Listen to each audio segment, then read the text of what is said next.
Seja bem-vinda, seja bem-vindo a mais uma edição do Papo com Ela. Eu sou Michele Figueiredo e nesse período a gente vai discutir etarismo no mercado de trabalho, o que os trabalhadores podem fazer para combater essa prática e como as empresas também devem se portar para garantir um ambiente que não preconize o preconceito. A gente discute também com a autora Adriana Sack sobre o livro O Mundo de Lila, que traz ali uma perspectiva psicológica de como a gente consegue lidar com conflitos, emoções e sentimentos, criando um espaço interno para diálogos que colaboram com o nosso amadurecimento. A gente fala também sobre como cuidar dos cabelos pode ajudar a potencializar a nossa autoestima e a autenticidade. Então você já sabe, pega o teu café e vem comigo conferir esse papo que a gente preparou para você. O preconceito por idade ainda é uma realidade silenciosa no mercado de trabalho brasileiro. Uma pesquisa realizada no ano de 2022 apontou que de 200 empresas ouvidas no Brasil, 78% se reconheciam etaristas, ou seja, colocavam barreiras para contratar profissionais com mais de 50 anos, apesar da experiência e qualificação que acumulavam. Essa prática, além de injusta, pode ser ilegal. Tanto que de 2018 para cá o número de ações no judiciário aumentou em busca de reparação pela prática danosa. E para a gente entender quais são os direitos dos trabalhadores, as responsabilidades das empresas, é que converso hoje com a advogada trabalhista Andréa Maria Zattar. Andréa, muito obrigada por ter aceitado o nosso convite para a gente falar um pouco mais sobre o etarismo, né? A gente tem visto que essa forma de conduta ela tem sido cada vez mais observada por quem a sofre, tanto que a gente vê um aumento do número de casos batendo as portas da justiça para que haja uma reparação dessa prática que é danosa, né? Quando a gente pensa no etarismo, ele é classificado apenas no mercado de trabalho ou isso se dá nas relações humanas, em outros ambientes que esse indivíduo ocupa? Ele tem um aspecto social muito forte, está enraizado na cultura, em diversos atos, como você não tem mais idade para isso, você está querendo parecer uma garotinha, e tem também o viés masculino versus feminino, porque o etarismo atinge mais as mulheres. Tem uma diferença de tratamento mesmo, Tem. né? Para o homem, a experiência, ele é grisalho, ele é elegante. Para a mulher, se ela assume os cabelos brancos, é desleixo. Uhum. Ela não é experiente, ela está velha, ela está ultrapassada. Querem estabelecer limites, né? Como se a vida obedecesse um roteiro. Você tem idade para estudar, a idade para casar, a idade para ter filhos, para trabalhar e aposentar. E acaba sendo ilógico isso, né, Andréa? Porque, olha só, se a partir do momento que a gente observa a evolução, com essa evolução você tem uma maior expectativa de vida.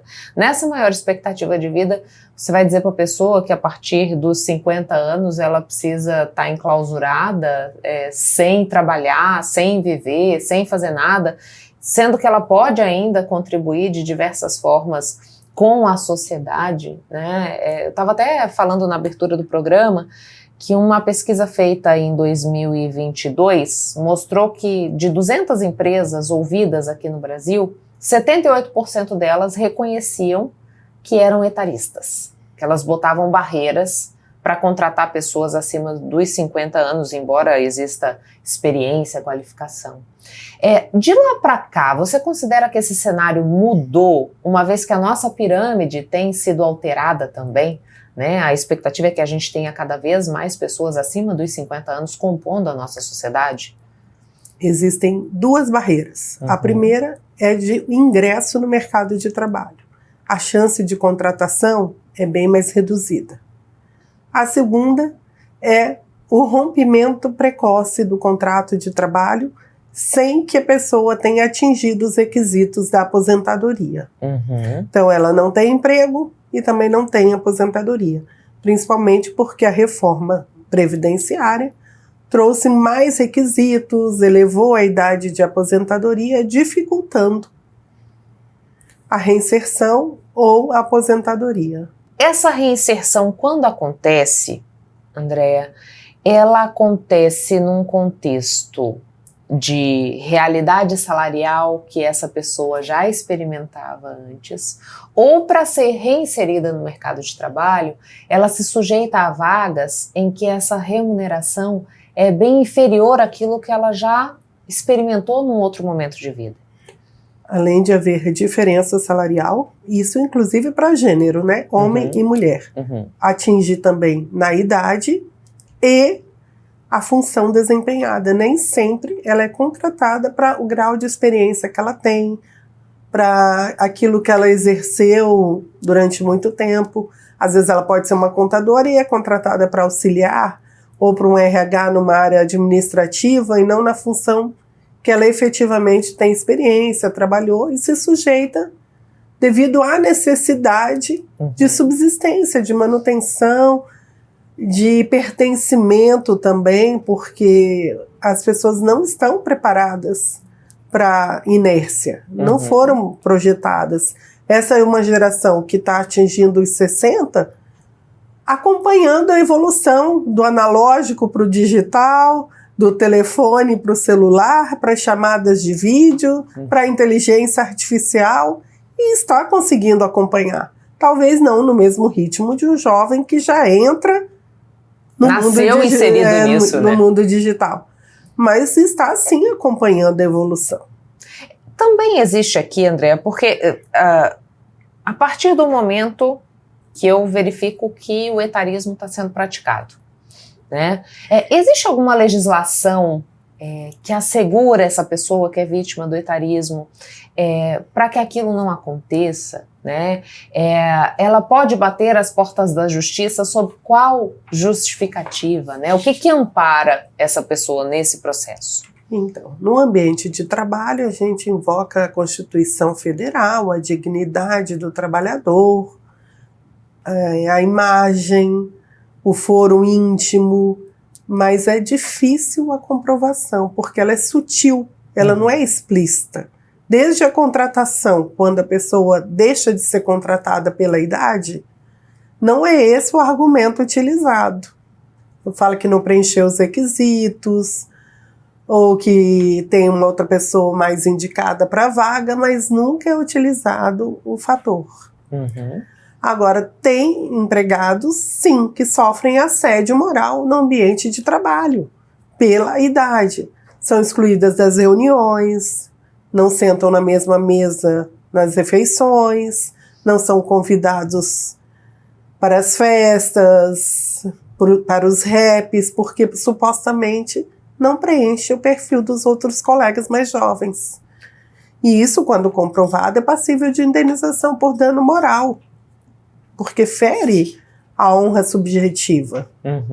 E isso eu vou ingressar na justiça comum ou será na justiça do trabalho? Na justiça do trabalho, porque é uma relação de emprego.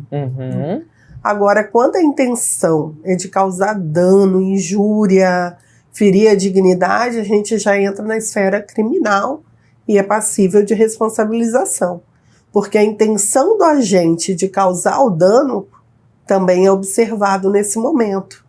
Não pode se tratar de brincadeira aquilo que fere o íntimo da pessoa, causa sofrimento, estigma, a intenção. E me diz uma coisa, Andréa, você está falando para a gente sobre a Constituição, né, que traz esse guarda-chuva que faz com que essa pessoa possa ser atendida pelo judiciário nas suas queixas em razão do etarismo. O Estatuto do Idoso tem alguma previsão nesse sentido também? Sim, em caso de negligências, de violências psicológicas, violência física, violência emocional. Ele abrange todas essas nuances, esses requisitos, e também protege o idoso. O idoso, geralmente, ele é vítima, inclusive, de violência dentro do aspecto familiar.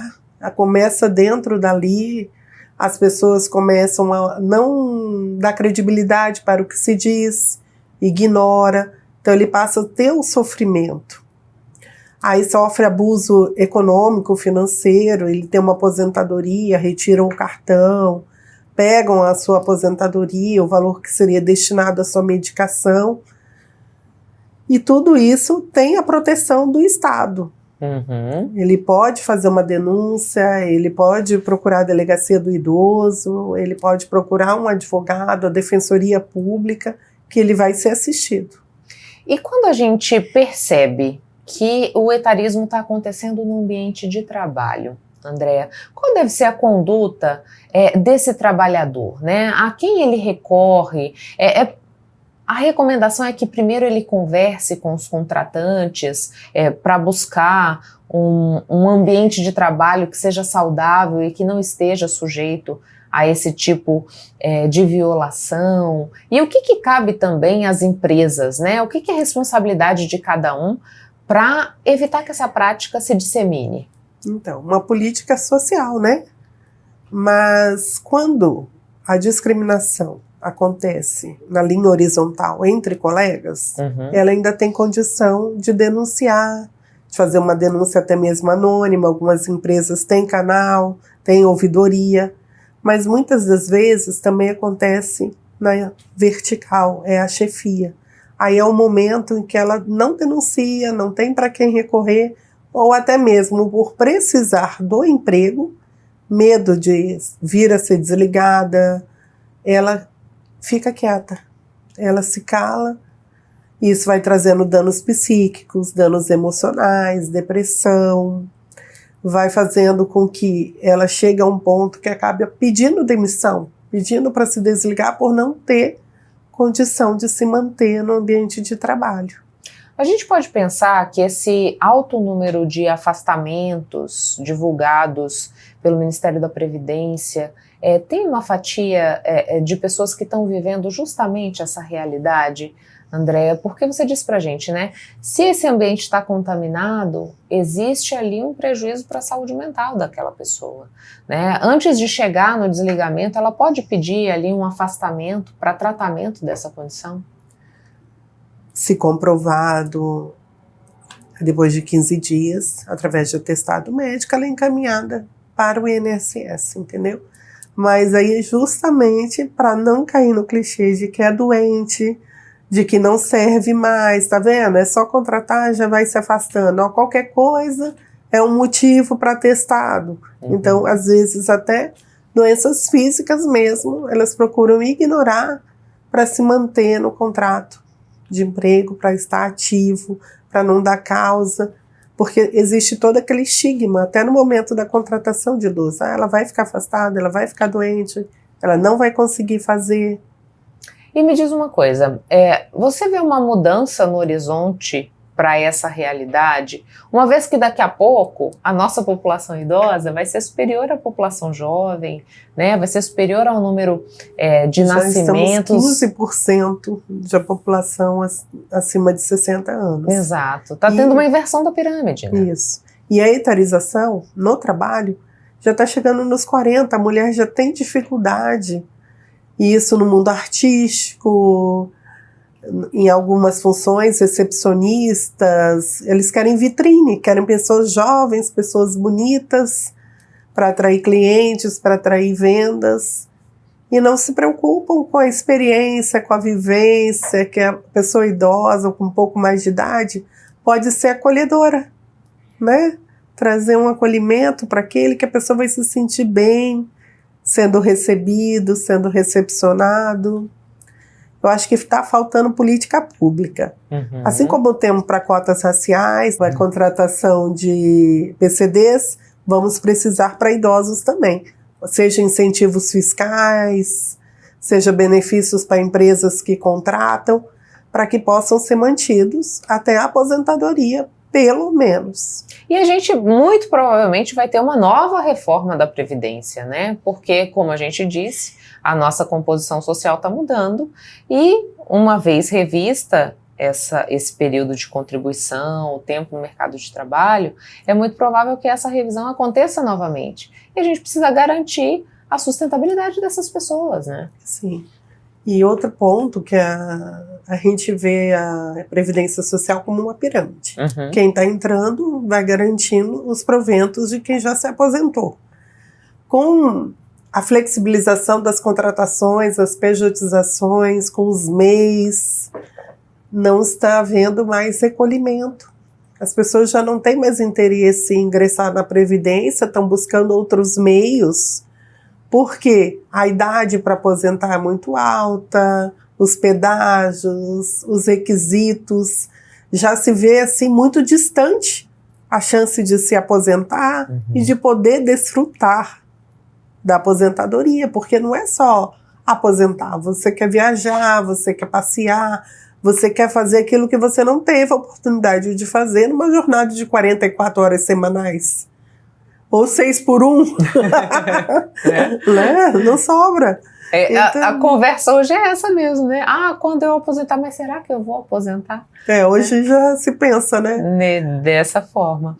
Andréa, muito obrigada pelas informações. Eu deixo o espaço disponível agora, caso você queira trazer alguma contribuição que a gente não tenha discutido sobre essa temática, até para fazer quem está nos assistindo refletir mesmo sobre o comportamento que adota no dia a dia.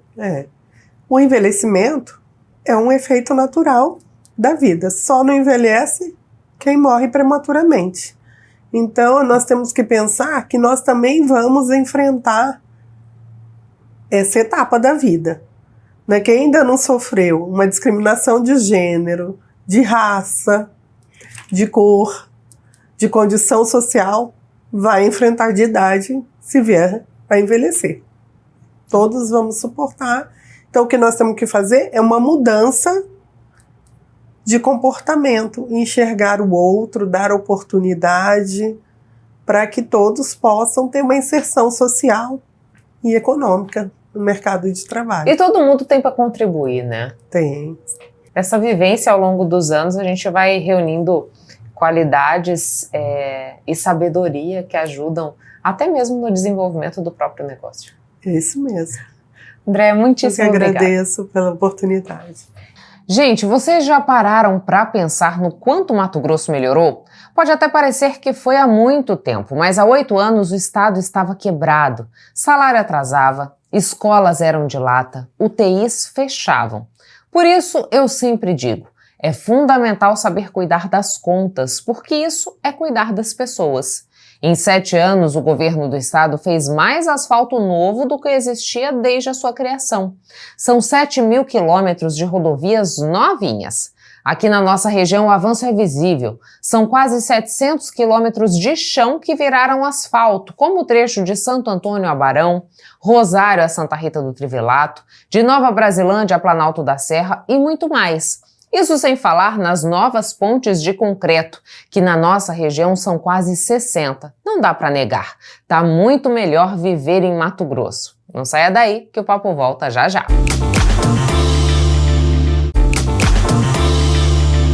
Às vezes, quando a vida aperta, cada um de nós cria um lugar seguro dentro de si.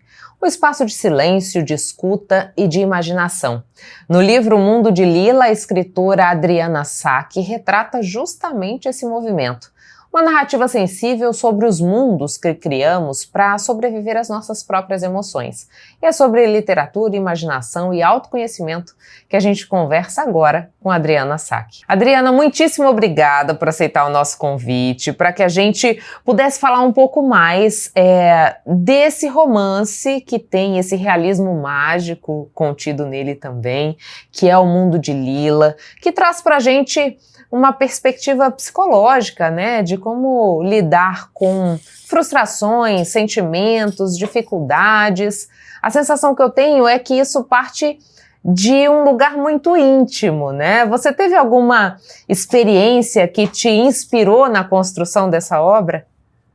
Oi, Michele, boa tarde. Obrigada pelo espaço. Então, eu tive amigas imaginárias, né, que tinham nome, né, um nome próprio, a Pu e a P. Eu tive essas amigas imaginárias e quando eu resolvi escrever essa trilogia, aí eu falei, puxa, por que não escrever um romance contemporâneo e trazendo de volta os amigos imaginários da minha infância, mas de um jeito diferente, por isso que eu quis bolar o Chalé, porque seria um lugar, né, como a gente tem um espaço, às vezes, na psicologia, na terapia, né, a gente tem o setting, que a gente chama, né, eu falei, que espaço que eu posso criar? Como é que ela vai encontrar esses amigos imaginários? Aí eu bolei o Chalé na minha cabeça, que aí eu pudesse introduzir, né, os amigos imaginários, eu falo que os amigos divinos imaginários dela, né? Aí começaram na infância, aí ela acrescentou mais alguns na adolescência e na fase adulta também. E me diz uma coisa, a sua formação inicial é comunicação social, depois você passa ali pelo design de interiores, história da arte, e agora você está na graduação de psicanálise. Né? Essa vontade de olhar para a psicanálise, para essa questão mais psicológica, ela nasce antes do mundo de Lila, durante o mundo de Lila ou depois do mundo de Lila? Eu acho que foi um pouco antes do meu primeiro romance, o Por Que Não, porque o que eu senti no Por Que Não é que eu queria me aprofundar mais nas personagens, né? E pegasse um psicológico delas muito profundo. E aí eu entrei, faz 2 anos que eu falei, vou fazer isso, porque me ajuda, se eu vou ou não me tornar uma psicanalista, não sei, mas que vai me ajudar muito na minha escrita, realmente. Tanto que, por exemplo, no Lila 2, eu já comecei a usar um setting, né, de análise, que é com a filha da Lila, na adolescência, né, porque a Lila, até então, porque eu estou escrevendo o terceiro, ela não precisou de uma ajuda externa. Mas ela achou que a Michelle, ela estava perdendo um pouco, né, o contato da filha. Na adolescência acontece muito isso. E aí ela resolveu ir atrás de uma ajuda externa, e a menina topou, né? E aí isso me ajudou muito a trazer tudo que eu estudo para minha literatura, né, para minha escrita. Me ajudou bastante. E Adriana, quando a gente fala desse espaço, né, que Lila cria para se encontrar com esses amigos imaginários, para lidar com os desafios que ela tem no dia a dia, com sentimentos, você acredita que a gente cria esses refúgios emocionais ao longo da vida, né? Porque não é só na infância, a gente precisa lidar com essas situações enquanto a gente está vivo, né? Então é uma prática comum criarmos esses refúgios emocionais? Olha, assim, às vezes eu acho que a gente realmente, Michele, tem e procura uns refúgios, né? A gente pode ser, por exemplo, aquela coisa assim, sextou, né? Né? Quando a pessoa fala sextou, que ela quer um lugar de aconchego. Então, onde é que ela vai? Ela quer encontrar com os amigos, quer tomar alguma coisa, ela precisa de uma válvula de escape. Tem gente que vai para onde? Para uma meditação. Tem gente que vai para uma análise, de fato, né?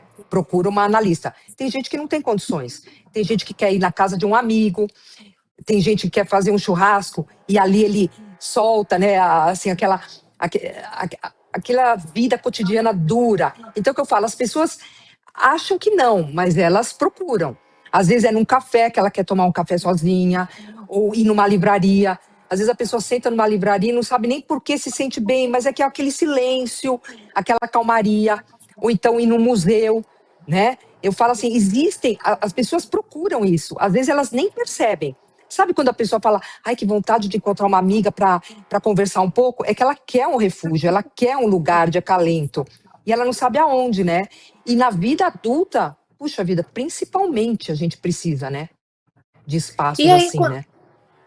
Quando você fala assim, a gente às vezes não se dá conta de que está procurando esse refúgio e olhar para dentro e encontrar esse lugar onde a gente vasculha aquilo que sente, que lida com aquilo que incomoda, é parte do autoconhecimento e muitas vezes a gente também não faz esse movimento, né, Adriana? Qual que é o reflexo disso, né? Da gente não ter esse tempo com a gente mesmo?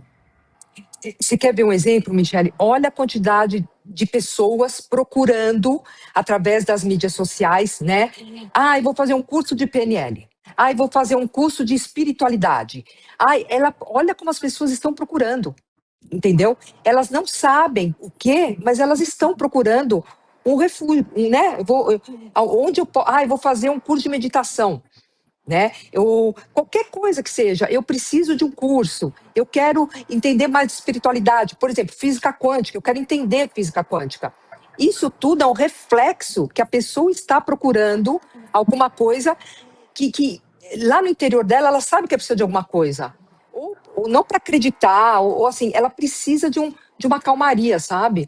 Aquela coisa, eu preciso... Ai, quantas pessoas que falam, gente, até na astrologia, olha, sagitariano ou leonina, essa semana você precisa ir para a natureza, vai no parque, fica na grama, tal.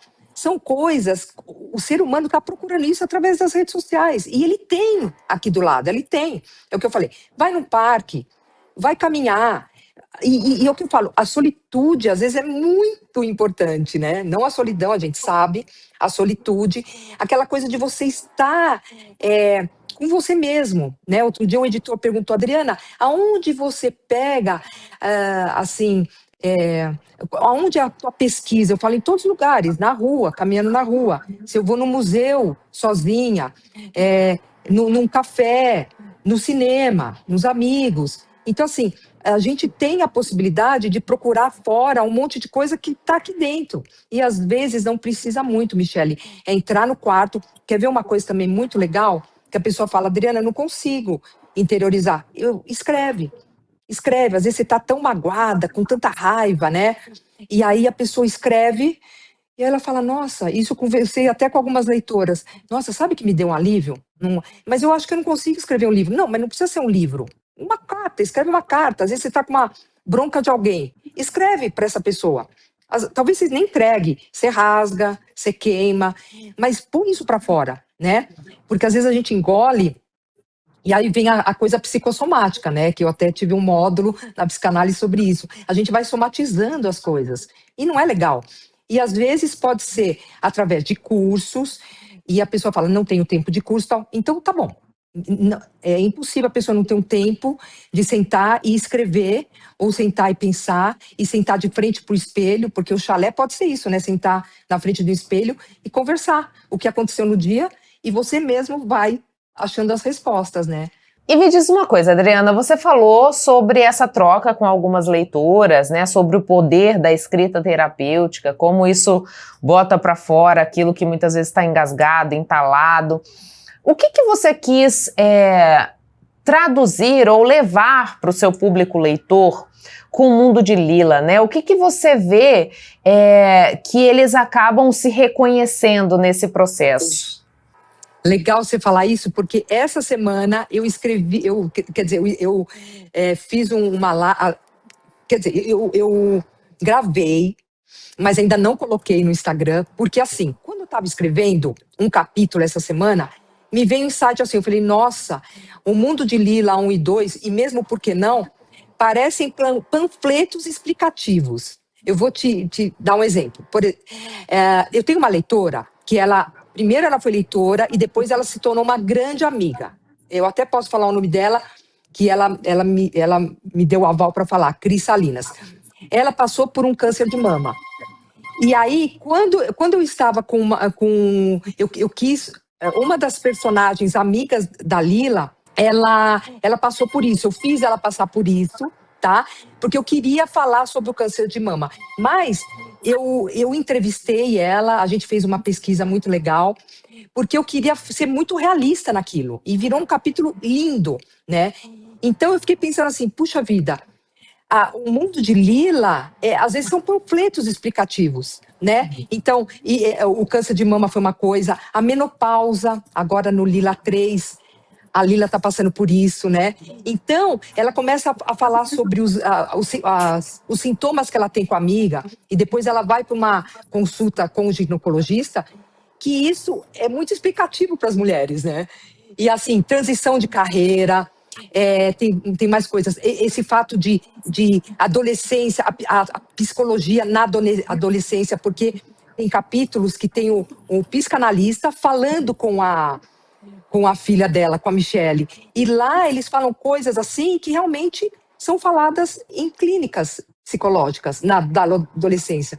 Então eu falo, são capítulos e capítulos que às vezes eu falo, parecem panfletos explicativos de coisas que é muito interessante nós falarmos hoje em dia, nós mulheres, colocarmos em pauta, e a coisa que está lá. Então, teve uma leitora essa semana que falou, nossa, eu fico lendo a Lila, tanto que eu li o segundo bem devagar, que ela já comprou na Amazon, ela falou, eu fui lendo devagar, porque eu me identifico tanto com as coisas que ela passou, eu passei tantas coisas parecidas que ela passou, então olha como é atual, né, Michele? Olha quanta coisa precisa ser dita que a gente precisa falar.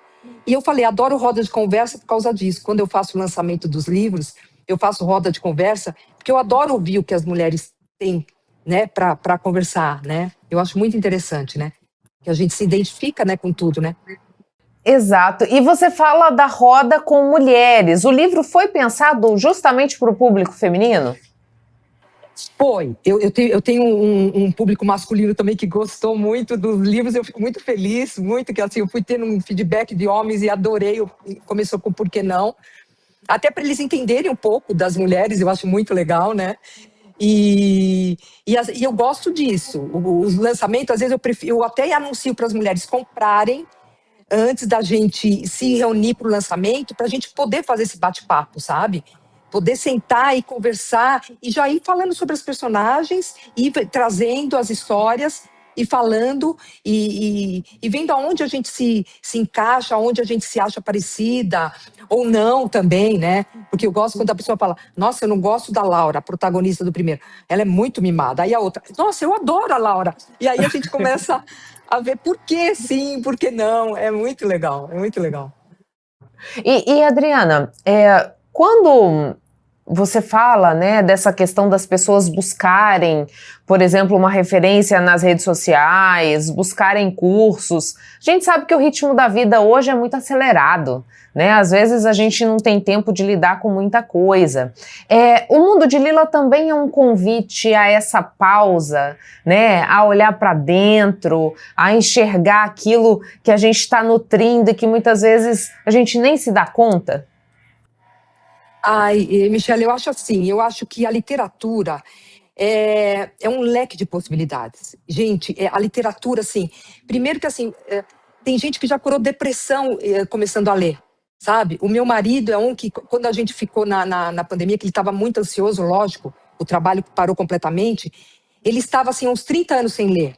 Ele começou a ler, e aí já deram mais de 300 livros, sabe? Na época ele estava tomando até um remédio para acalmar, assim, e não precisou. Por quê? Porque é o que eu falo, é um leque de possibilidades. Você tem um companheiro lá do seu lado, que você abre a hora que você quer, né? É silencioso, né? Aí você... não quero isso. Quero ler sobre, sei lá, história. Quero ler biografia. Quero ler autoajuda. Eu falo, é um leque, romances. Então, ali... E outra coisa, você começa a se identificar com os personagens. Né? Porque, assim, aquilo é um reflexo do que é a vida também, como novela, como arte, como teatro, né? Até as músicas.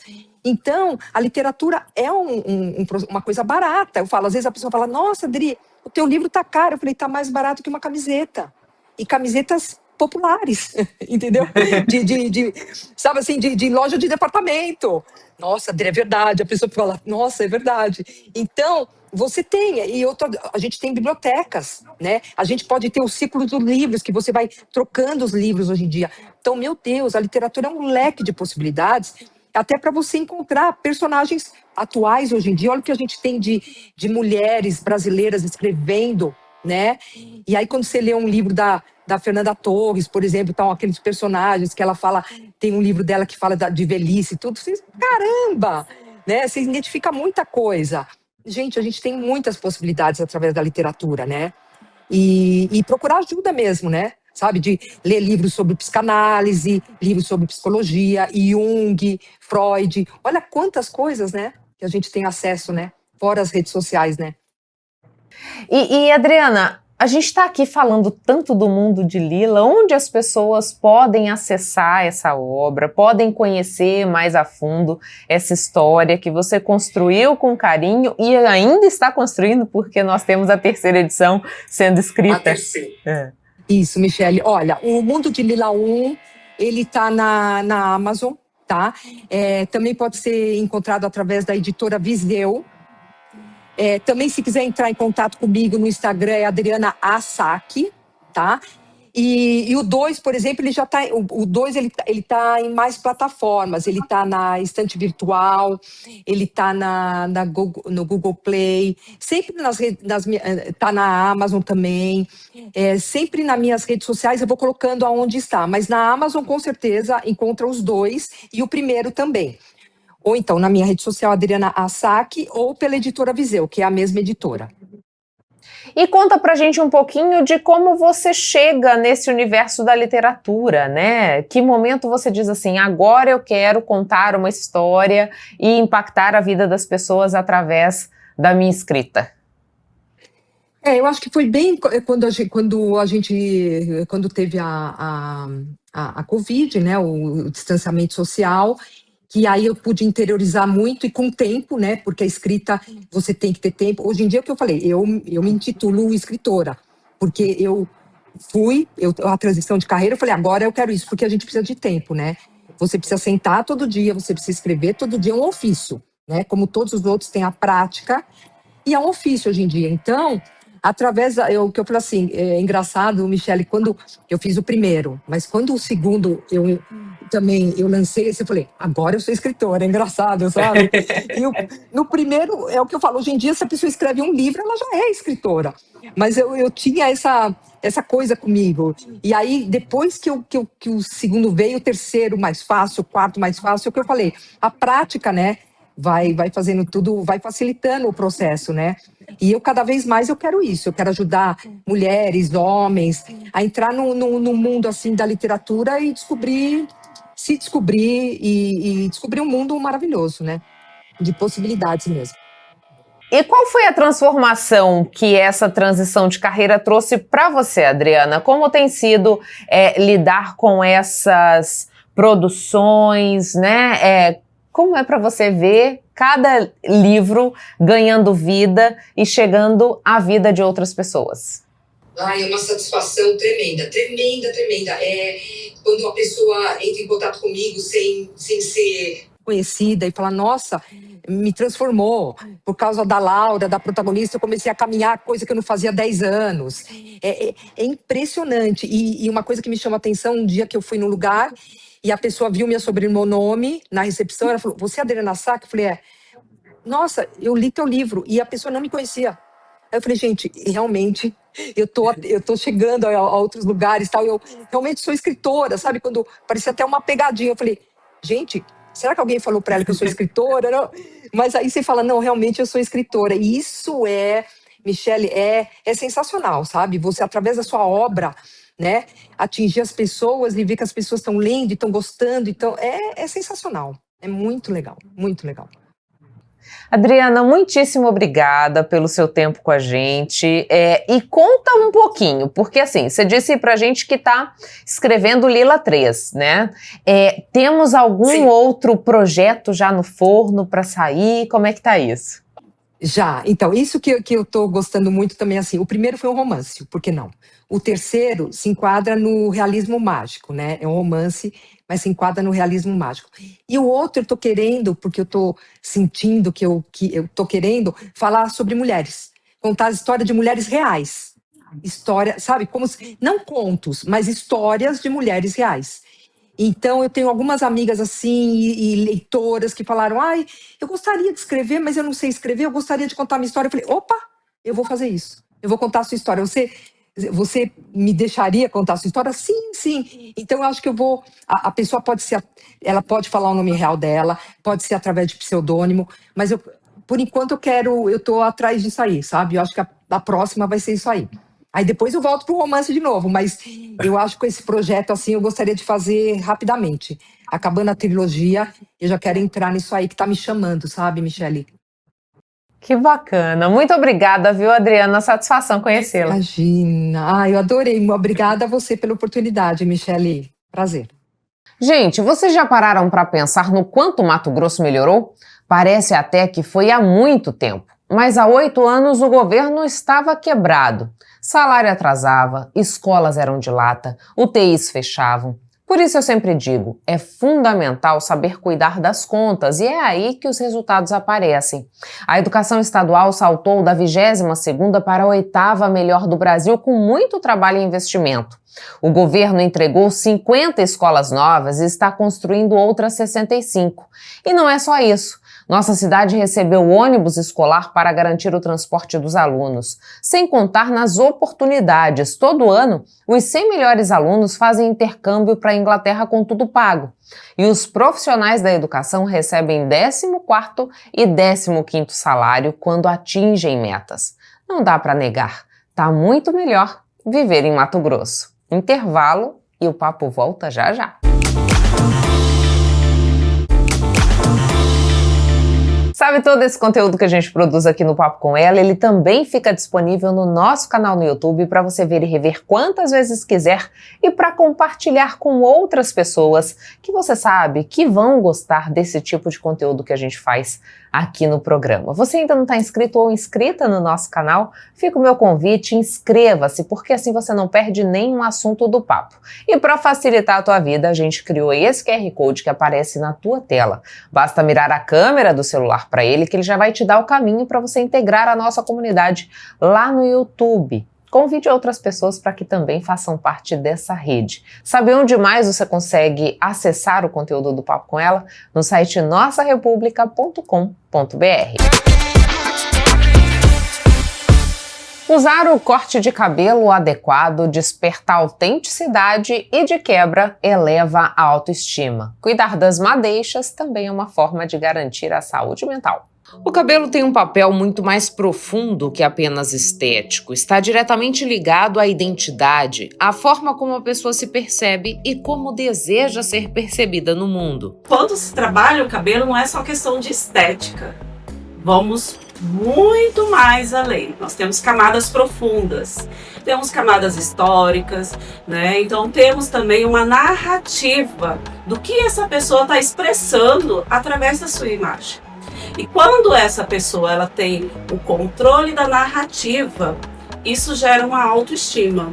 E a autoestima gera autenticidade. Estar com a autoestima elevada aumenta a segurança para lidar com os diversos papéis que a vida exige. O cabelo é uma das formas mais imediatas de expressão pessoal.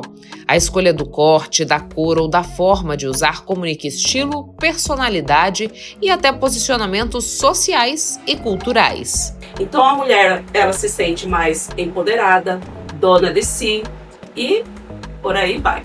Existe também um fator psicológico importante. Mudar o corte muitas vezes é uma forma de retomar o controle em momentos de mudança emocional.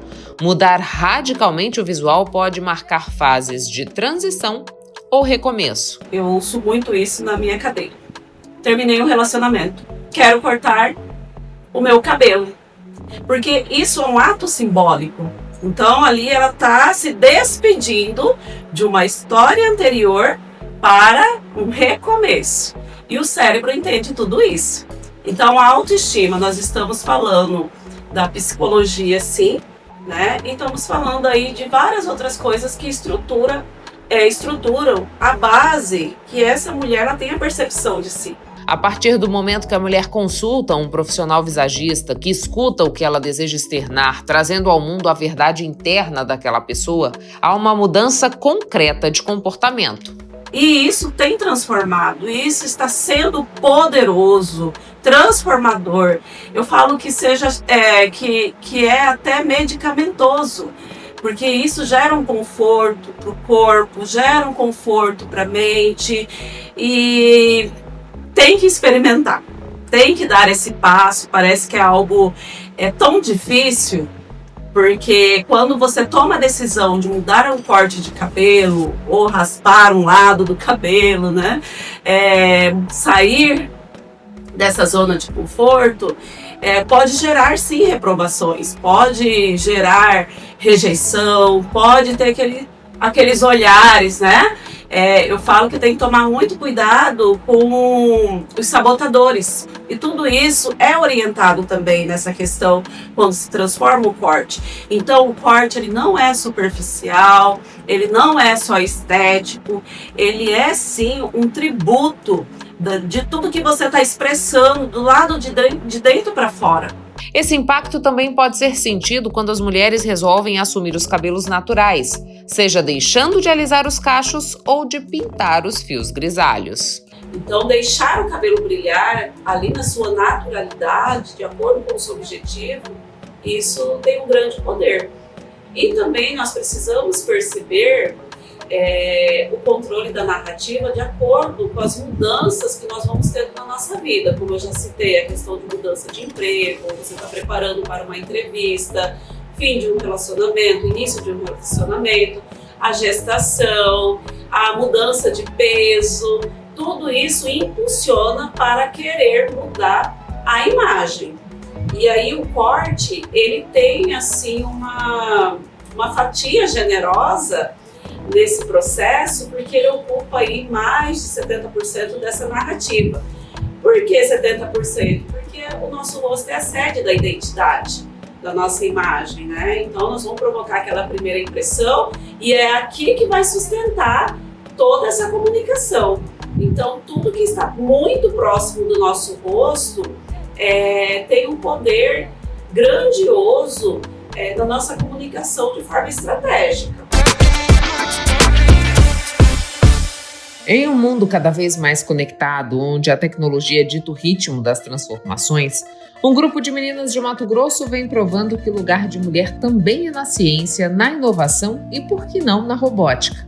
Direto de Várzea Grande, a equipe Young Inventors, formada exclusivamente por estudantes do SESI Escola, conquistou uma vaga no maior torneio de robótica do mundo, a First Championship, que será realizada em Houston, nos Estados Unidos.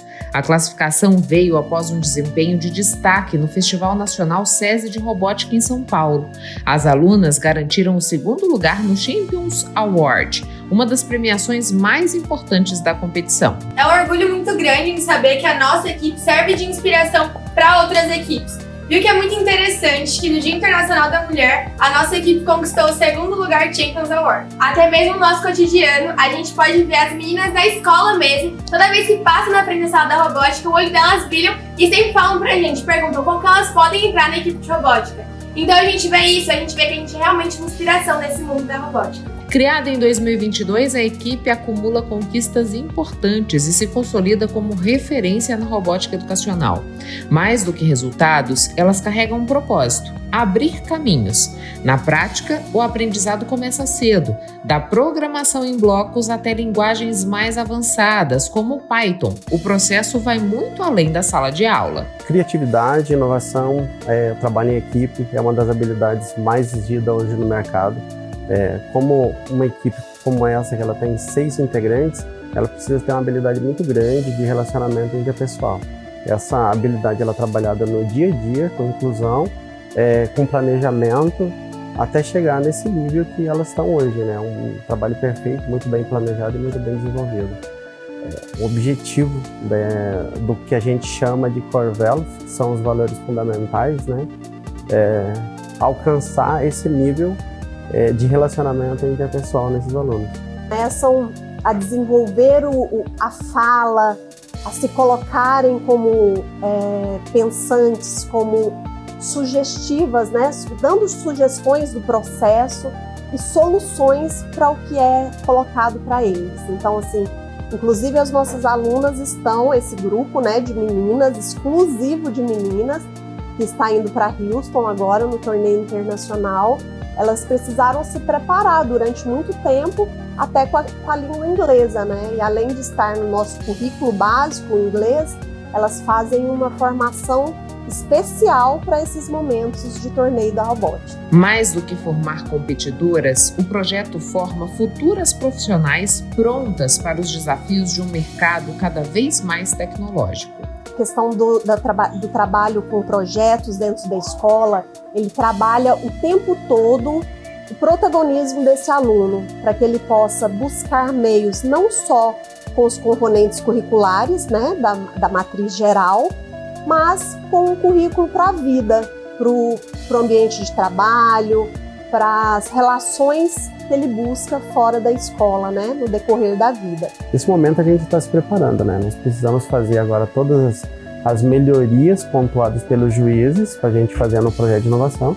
A gente precisa fazer as melhorias no design do robô, passar todas essas apresentações, documentos e tudo mais para inglês e a gente ir para competir e, se Deus quiser, a gente trazer lá esse prêmio. E também, como a gente já tem uma viagem aí nova e uma nova descoberta que a gente vai ter, a gente está preparando primeiro também o nosso psicológico, que é algo que a gente vai dar um passo a mais na história de Mato Grosso. E querendo ou não, o fechamento de um ciclo, porque eu, a Carolina e a Maria Fernanda, nós estamos na nossa última temporada na robótica. Então, é um sentimento inexplicável encerrar esse ciclo com o segundo lugar Champions Award e uma vaga para o Mundial. E com certeza para nós três que vamos continuar, essa vaga que a gente teve pro Mundial só teve mais vontade ainda pra gente continuar nesse mundo da corte, no mundo da robótica. A gente sabe que são experiências inexplicáveis, experiências únicas. Então só fez com que a gente tivesse mais vontade ainda de percorrer essa caminhada. Equipe Bananeira em busca de invenção, jovens inventores pela inovação. Este é nosso lema, queremos aprender. O mundo melhorar pra nós e pra você. E o quê? Young Inventor! A gente chega ao fim de mais uma edição do Papo com Ela. Eu agradeço a você que ficou comigo até este momento. É sempre uma honra, alegria e satisfação poder contar com a sua companhia. Mas antes de ir embora, eu quero te fazer um pedido. Siga o Papo com Ela no Instagram, no Facebook, inscreva-se no nosso canal no YouTube e nos ajude a fazer o programa. Me conta aqui o que você gostaria de ver no Papo com Ela. Mande a sua sugestão para as nossas redes sociais ou para esse endereço de e-mail que aparece aí na tua tela. Tenha um excelente fim de semana. Na sexta que vem eu tô de volta e espero mais uma vez contar com a sua companhia. Um beijo e até lá!